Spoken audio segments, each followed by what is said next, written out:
Hello friends, রাজ্য police Kolkata পুলিশের কিছু প্র্যাকটিস সেট নিয়ে আলোচনা করব। এটা Kolkata police constable and lady constable preliminary 2023-এর কোশ্চেন। যেহেতু সামনে তো রাজ্য পুলিশ কলকাতা পুলিশের পরীক্ষা রয়েছে, তাদের অনেকেরই উপকৃত হতে পারবে। 1938 সালে সর্বপ্রথম কোন কংগ্রেস অধিবেশনে শ্রী সুভাষচন্দ্র বোস নির্বাচিত হন? চৌরি চৌরা, কলকাতা, হরিপুরা, ত্রিপুরী। তো সুভাষচন্দ্র বসু সভাপতি নির্বাচিত হয়েছিলেন কংগ্রেসে হরিপুরা অধিবেশনে। 1938 সালে অনুষ্ঠিত ভারতীয় জাতীয় কংগ্রেসের হরিপুরা গুজরাট অধিবেশনে সভাপতিত্ব করেন সুভাষচন্দ্র বসু। 1939 সালে ভারতীয় জাতীয় কংগ্রেসের ত্রিপুরী অধিবেশনে 52তম অধিবেশন পট্টবী সীতারামায়া মহাত্মা গান্ধী পছন্দের সভাপতি প্রার্থী সুভাষ বসু চন্দ্রের কাছে পরাজিত হন।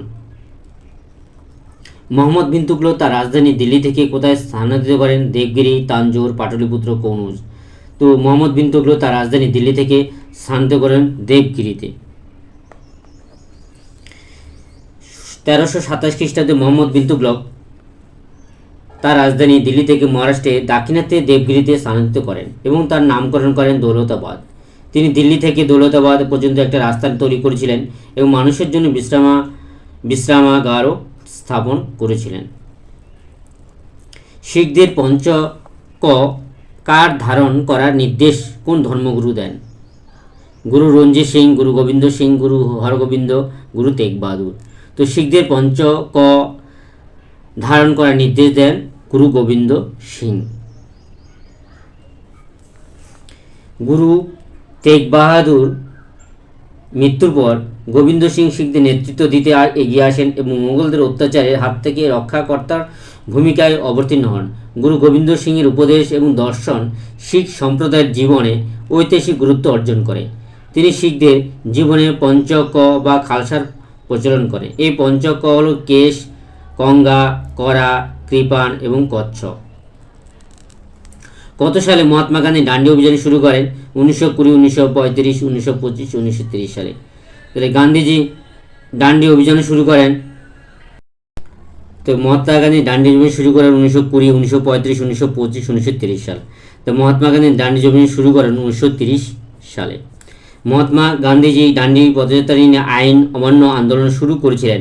ডান্ডি পদযাত্রা 1930 সালে 12 মার্চ আহমেদাবাদের সবরমতী আশ্রম থেকে শুরু করেছিলেন এবং 24 দিন পর 5 এপ্রিল ডান্ডিতে পৌঁছান। এটি লবণ সত্যাগ্রহ বা আইন অমান্য আন্দোলন নামে পরিচিত। আইন অমান্য আন্দোলনের শুরুর সময় লর্ড আরউইন ভাইসরয় ছিলেন। পিটের ভারত শাসন আইন কত সালে পাশ হয়? 1984, 1784, 1848 সালে। তো ডান্ডি পিটে ভারত শাসন আইন পাশ হয় 1784 সালে। 1784 সালে পিটে ভারত শাসন আইন পাশ হয়। উইলিয়াম পিট ছিলেন ইংল্যান্ডের প্রধানমন্ত্রী। পিটে ভারত শাসন আইন 1784 খ্রিস্টাব্দে ইস্ট ইন্ডিয়া কোম্পানি আইন নামে পরিচিত। এতে 6 জন সদস্য ছিল: রাষ্ট্র সচিব, বোর্ড প্রেসিডেন্ট, রাজকোষের চ্যান্সেলর এবং 4 জন মন্ত্রিসভার সদস্য। পল্লব বংশের শ্রেষ্ঠ সম্রাট কে ছিলেন? দ্বিতীয় পুলকেশী, প্রথম রাজরাজ, তৃতীয় গোবিন্দ নরসিংহ বর্মন। তো পল্লব বংশের শ্রেষ্ঠ সম্রাট ছিলেন নরসিংহ বর্মন। পল্লব বংশের প্রতিষ্ঠাতা হলেন সিংহ বিষ্ণু। শ্রী স্কন্দ বর্মন ছিলেন পল্লব বংশের প্রথম নৃপতি। পল্লব বংশের শেষ রাজা ছিলেন অপরাজিত বর্মন। কাঞ্চীপুরম ছিল পল্লবদের রাজধানী। দ্বিতীয় নরসিংহ বর্মনের সময়কালে কৈলাসনাথ মন্দির তৈরি হয়। নিম্নলিখিত কোন বড়লাটকে ভারতের রেলপথে নির্মাণের পথিকৃৎ বলা হয়? Lord Curzon, Lord Mayo, Lord Cornwallis, Lord Dalhousie. তো বড়লাট ভারতের রেলপথে নির্মাণের পথিকৃৎ বলা হয় লর্ড ডালহৌসিকে। লর্ড ডালহৌসির আমলে great Indian peninsular rail company GIPR ভারতের সর্বপ্রথম রেলপথ প্রতিষ্ঠা করেন। ডালহৌসি ভারতীয় রেলপথের জনক বলা হয়। ডালহৌসিকে 16 এপ্রিল 1853 সালে প্রথম যাত্রীবাহী ট্রেনটি রেল বরিবন্দর বোম্বাই থেকে থানে পর্যন্ত 34 কিলোমিটার দূরত্বে 14টি কোচ এবং 400 যাত্রী নিয়ে যাত্রা করেছিল। সংহিতা, আরণ্যক, মহাভারত ও উপনিষদের মধ্যে কোনটি বেদের অংশ নয়? সংহিতা, উপনিষদ, আরণ্যক, মহাভারত। তো উত্তর হবে মহাভারত। মহাভারতের রচয়িতা বেদব্যাস। মহাভারত সংস্কৃত ভাষায় রচিত প্রাচীন ভারতের অন্যতম মহাকাব্য। মহাভারতকে পঞ্চম বেদও বলা হয়। 1885 সালে কংগ্রেসের প্রথম অধিবেশন নির্মিত কোন শহরে অনুষ্ঠিত ছিল? কলকাতা, বোম্বাই, দিল্লি, মাদ্রাজ। তো কংগ্রেসের প্রথম অধিবেশন হয়েছিল বোম্বাইতে। 1885 সালে অ্যালান অক্টোবিনহিম ভারতীয় জাতীয় কংগ্রেস আইএনসি গঠন করেন। আইএনসির প্রথম অধিবেশনটি 1885 সালে 28 থেকে 31 ডিসেম্বর পর্যন্ত বোম্বাই গোকুলদাস তেজপাল সংস্কৃত কলেজ ডব্লিউসি উমেশচন্দ্র ব্যানার্জির সভাপতিত্বে অনুষ্ঠিত হয়েছিল। কেবল 72 জন প্রতিনিধি অংশ নিয়েছিলেন এবং তাদের বেশিরভাগই আইনজীবী ছিলেন।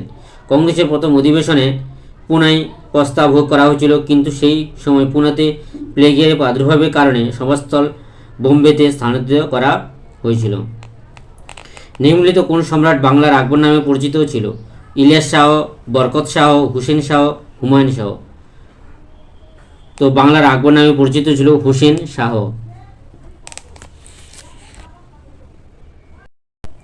হুসেন শাহী বংশের প্রতিষ্ঠাতা আলাউদ্দিন হুসেন শাহ হাফসি।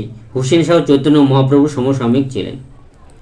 জিওগ্রাফিতে কি কোশ্চেন এসে ঝুলন্ত উপত্যকা নিম্নলিখিত কিসের দ্বারা সৃষ্ট ভূমিরূপ উদাহরণ? আগ্নেয়গিরি, হিমবাহ, নদী, সমুদ্র।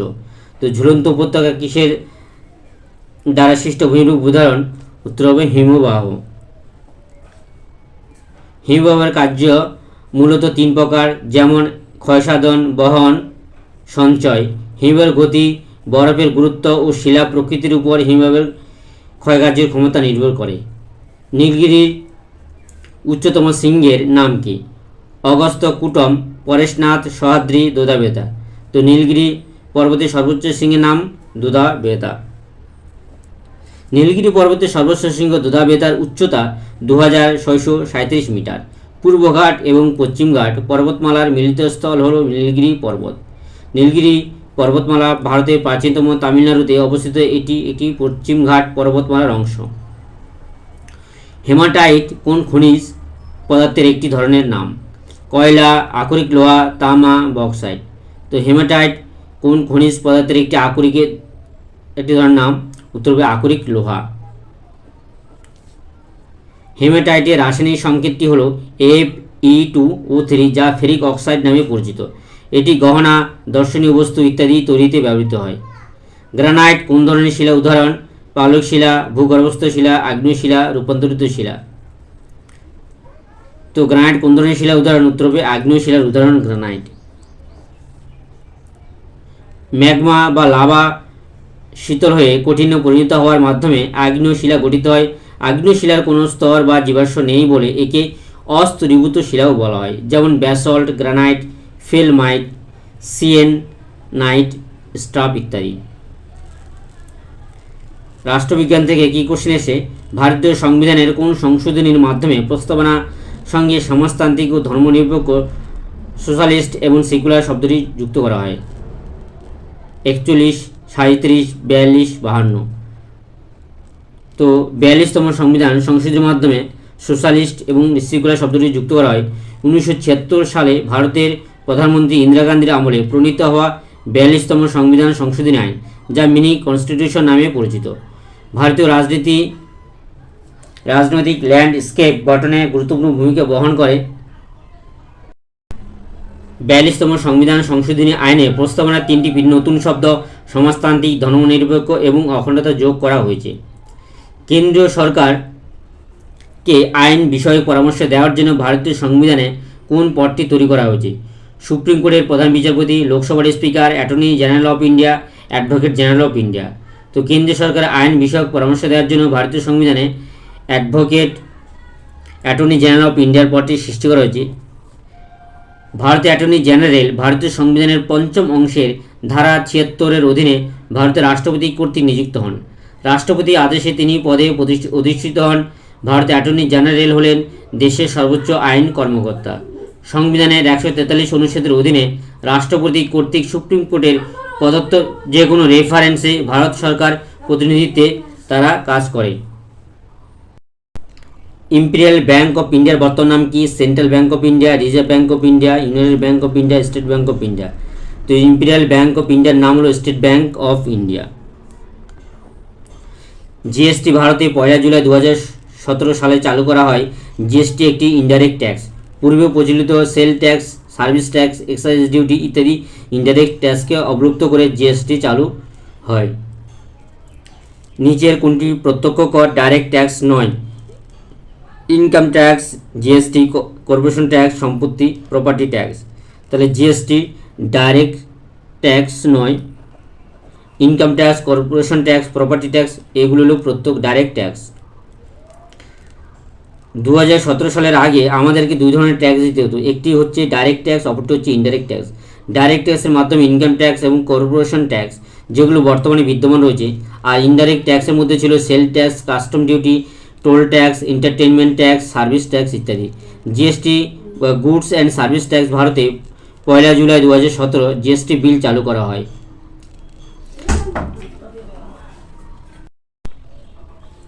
ন্যাশনাল স্টক এক্সচেঞ্জ কোথায় অবস্থিত? Kolkata, Chennai, New Delhi, Mumbai.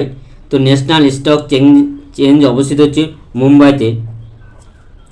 National stock exchange of India limited NSE হলো ভারতের বৃহত্তম আর্থিক বাজার এবং ব্যবসায়ে পরিমাণের ভিত্তিতে চতুর্থ বৃহত্তম বাজার। এটি 1992 সালে প্রতিষ্ঠিত হয়। একটি সরকারি মালিকানাধীন স্টক এক্সচেঞ্জ। এনএসই হলো দেশের প্রথম এক্সচেঞ্জ যা একটি আধুনিক, সম্পূর্ণ স্বয়ংক্রিয়, পদ্মাভিত্তিক বৈদ্যুতিক বাণিজ্য ব্যবস্থা সরবরাহ করেছিল।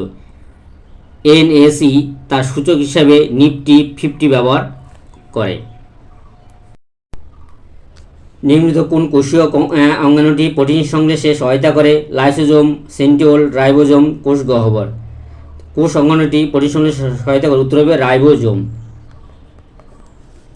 রাইবোজোম মূলত জৈবিক প্রোটিন সংশ্লেষে কাজ করে থাকে। রাইবোজোম পলিপেপটাইড শৃঙ্খল গঠন করতে বার্তাবহ আরএনএর কোডন অনুসারে অ্যামিনো অ্যাসিডগুলোর সংযোগ ঘটায়। গয়টার রোগটি কিসের কারণে হয়? Hyperthyroidism, obesity, hypothyroidism, diabetes mellitus. তাহলে গয়টার রোগটি কিসের কারণে হয়? Hyperthyroidism, obesity, hypothyroidism, diabetes mellitus. তো গয়টার রোগটি কিসের কারণে? উত্তর হবে হাইপারথাইরয়েডিজম। গলগণ্ড বা গয়টার আয়োডিনের ঘাটতির কারণে হয়, ফলে থাইরয়েড গ্রন্থি দ্বারা অত্যাধিক থাইরক্সিন হরমোন উৎপাদন ঘটে, যাকে হাইপারথাইরয়েডিজম বলে। এই রোগ নিরাময়ের জন্য তেজস্ক্রিয় আয়োডিন ব্যবহার করা হয়। নিচে কোনটি একটি এককোষী প্রাণী নয়? ব্যাকটেরিয়া, ফিতাকৃমি, নীলাভ সবুজ শৈবাল, অ্যামিবা। তার একটি নিচে কোনটি এককোষী প্রাণী নয়? উত্তর হবে ফিতাকৃমি। ফিতাকৃমি হলো বহুকোষী জীব যা প্লাটিহেলমিন্থ পর্বের অন্তর্গত। ওরাইজা স্যাটিভা নিম্নলিখিত কোনটির বিজ্ঞানসম্মত নাম? আম, ভুট্টা, ধান, গম। তো ধানের বিজ্ঞানসম্মত নাম হলো ওরাইজা স্যাটিভা। আমের বিজ্ঞানসম্মত নাম ম্যাঙ্গিফেরা ইন্ডিকা, ভুট্টার জিয়া মেইস, গমের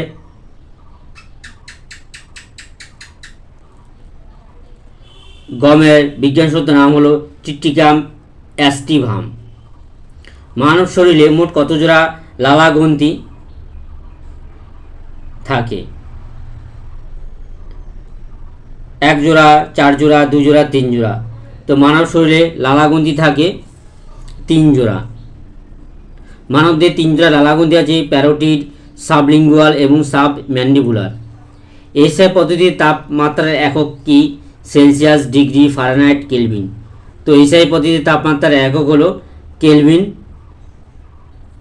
কেলভিন হলো তাপমাত্রা এসআই একক। তাপমাত্রার পার্থক্য কেলভিন এবং ডিগ্রি সেলসিয়াস স্কেলের সমান, কিন্তু ডিগ্রি সেলসিয়াস প্রকাশিত একটি নির্দিষ্ট তাপমাত্রা সংখ্যাগতভাবে কেলভিন স্কেলে প্রকাশিত তাপমাত্রার চেয়ে প্রায় 273.15 পরিমাণ ক্ষুদ্রতর।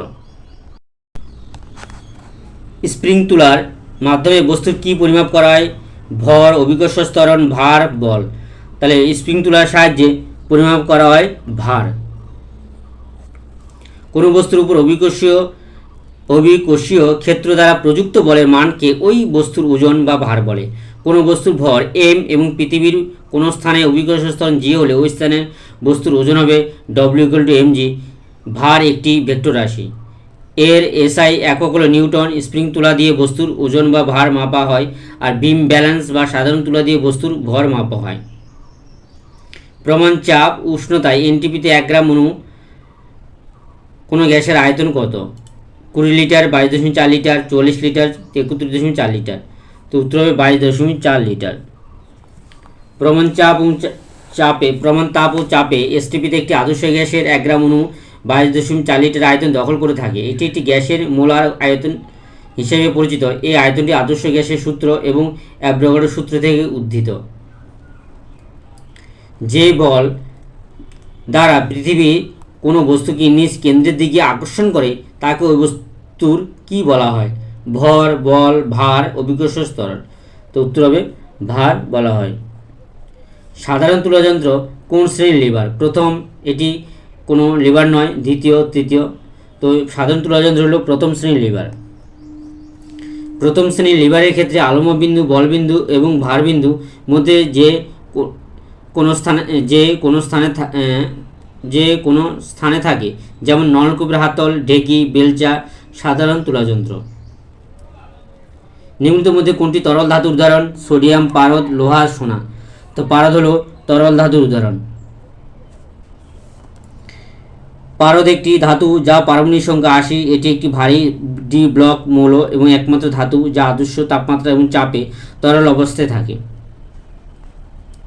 পটাশিয়াম এর রাসায়নিক সংকেত কি? কে, Na, P, Pt। তাহলে পটাশিয়ামের রাসায়নিক সংকেত হলো কে। পটাশিয়ামের সংকেত কে, যা ল্যাটিন নাম কেলিয়াম থেকে এসেছে। কর্পূরকে উত্তপ্ত করলে তরলে পরিণত না হয়ে, তো কর্পূরকে উত্তপ্ত করলে সরাসরি তরলে পরিণত না হয়ে সরাসরি বাষ্পে পরিণত হওয়াকে কি বলা হয়? বাষ্পায়ন, উদ্ধপাতন, স্ফোটন, বাষ্পীভবন। তো এটাকে বলা হয় উদ্ধপাতন বলা হয়, সাবলিমেশন। উদ্ধপাতন বলতে কোনো পদার্থে তরল অবস্থায় প্রবেশ না করে কঠিন অবস্থা থেকে সরাসরি গ্যাসীয় বা বায়বীয় অবস্থায় রূপান্তরকে বোঝায়। কর্পূর, গন্ধক, আয়োডিন, ন্যাপথালিন, নিশাদল বা ammonium chloride, carbon dioxide, arsenic, benzoic acid ইত্যাদি পদার্থ এইরূপ বৈশিষ্ট্য প্রদর্শন করে। পটাশিয়াম পারম্যাঙ্গনেট দ্রবণ কি বর্ণের হয়? লাল, হলুদ, কমলা, বেগুনি। তো পটাশিয়াম পারম্যাঙ্গনেট দ্রবণ বেগুনি বর্ণের হয়, ভায়োলেট। ইলেকট্রনিক ট্রানজিশনের কারণে পটাশিয়াম পারম্যাঙ্গনেট দ্রবণের রং বেগুনি হয়। নিচের কোনটি তড়িৎ অবিশ্লেষ্য পদার্থ নয়? চিনির দ্রবণ, গ্লিসারিন, লবণের দ্রবণ, পেট্রোল। তো নিচের কোনটি তড়িৎ অবিশ্লেষ্য পদার্থ নয়? উত্তর হবে লবণের দ্রবণ। যে সমস্ত পদার্থগুলি গলিত বা জলে দ্রবীভূত অবস্থায় আয়নে বিলিষ্ট হয় না এবং তড়িৎ পরিবহন করতে পারে না তাদেরকে তড়িৎ অবিশ্লেষ্য পদার্থ বলে। যেমন চিনির দ্রবণ, glycerine, petrol, kerosene, ether, benzene, alcohol তড়িৎ পরিবহন করে না। সাধারণ জ্ঞান। বাংলা উপন্যাস কালবেলার রচয়িতা কে? শ্যামল গঙ্গোপাধ্যায়, সুচিত্রা ভট্টাচার্য, সমরেশ বসু, সমরেশ মজুমদার। তো কালবেলার রচয়িতা হলেন সমরেশ মজুমদার।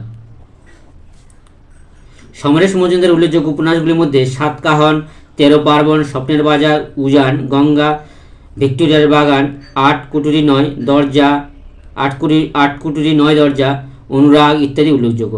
তার ট্রিলজি উত্তরাধিকার, কালবেলা, কালপুরুষ বাংলা সাহিত্য জগতে তাকে বিশেষ খ্যাতির অধিকার করেছে। ছত্তিশগড় রাজ্যের রাজধানীর নাম কি? ভোপাল, জব্বলপুর, রায়পুর, বিলাসপুর। তো ছত্তিশগড় রাজ্যের রাজধানীর নাম হলো রায়পুর। ভোপাল মধ্যপ্রদেশের রাজধানী, জব্বলপুর মধ্যপ্রদেশের একটি শহর, বিলাসপুর ছত্তিশগড়ের একটি শহর।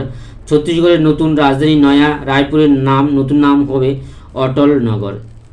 চিত্তরঞ্জন লোকোমোটিভ ওয়ার্কস পশ্চিমবঙ্গের কোন জেলায় অবস্থিত? পূর্ব বর্ধমান, বীরভূম, আসানসোল, পশ্চিম বর্ধমান। তো চিত্তরঞ্জন লোকোমোটিভ ওয়ার্কস পশ্চিমবঙ্গের পশ্চিম বর্ধমান জেলা অবস্থিত। চিত্তরঞ্জন রেল ইঞ্জিন কারখানা, যা চিত্তরঞ্জন লোকোমোটিভ ওয়ার্কস, ভারতে একটি ইলেকট্রিক লোকোমোটিভ নির্মাণ কারখানা। এটি বিশ্বের বৃহত্তম লোকোমোটিভ উৎপাদক কারখানাগুলির অন্যতম, যেটি 1950 সালে 26শে জানুয়ারি উৎপাদন শুরু করে। ক্যাডি শব্দটি কোন খেলার সাথে সম্পর্কিত? Cricket, golf, basketball, loan tennis. তো ক্যাডি শব্দটি গল্ফ খেলার সাথে সম্পর্কযুক্ত। কাতার ফুটবল ফিফা বিশ্বকাপে কোন দেশ জয়ী হয়? Brazil, Spain, Croatia, Argentina. তো কাতার ফুটবল বিশ্বকাপ 2022-এ জয়ী হল আর্জেন্টিনা। ফ্রান্সকে হারিয়ে আর্জেন্টিনা বিশ্বকাপ জয়লাভ করে। এটা আর্জেন্টিনার তৃতীয়তম বিশ্বকাপ খেতাব। 2023 সালে মহিলা আন্ডার-19 টি-20 বিশ্বকাপ কোন দেশে আয়োজিত হয়েছিল? ভারত, দক্ষিণ আফ্রিকা, শ্রীলঙ্কা, ইংল্যান্ড। তো উত্তর হবে দক্ষিণ আফ্রিকায় আয়োজিত হয়েছিল।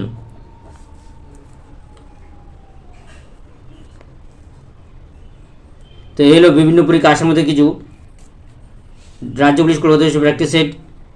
ভিডিওটি ভালো লাগলে লাইক, কমেন্ট, শেয়ার এবং সাবস্ক্রাইব করতে অবশ্যই বলবেন। সবাইকে অসংখ্য ধন্যবাদ।